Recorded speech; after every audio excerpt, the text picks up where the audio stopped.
Mutton వండడం అయితే ఒక ఆర్టే. ఎందుకనంటే ఉడికియాలనంటే చాలా ఇది ఉంటుంది. సో మా అన్ని రకాలుగా అయితే తొందరగా ఉడకదు. సో ఐడియా కొద్ది ఏం చేసినానంటే ముందుగా అయితే ప్రెషర్ కుక్కర్ ఒక 50% అయితే ఉడికించిన ఒక 30 మినిట్స్. సో యథావిధిగానే ఆ వాటర్ని అయితే పడేయకుండా వంపి వడగట్టుకొని పక్కకి పెట్టుకున్నా. వాటినే రైస్కి వాడినా, అట్లనే గ్రేవీకి కూడా వాడిన. ముందైతే రైస్ ప్రిపేర్ చేసిన. 2 స్టవ్లు ఉండడం వల్ల ఈజీగా అయిపోతుంది అని చెప్పేసి అయితే ప్రయత్నం చేసిన కొత్త స్టవ్లో. సో మొత్తానికి అయితే ఈరోజు అయితే వంట mutton curry with bagara rice.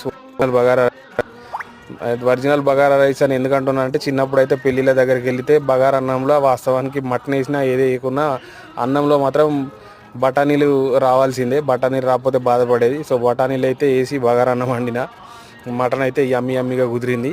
So ముందే ఉడికించినాం కాబట్టి ఎక్కువసేపు ఉడికేయాల్సిన అవసరం లేదు. జస్ట్ ఆయిల్లో ఇది చేసుకొని చివర్లో ధనియా వేసి దించేసిన. నచ్చితే లైక్ చేయండి, షేర్ చేయండి.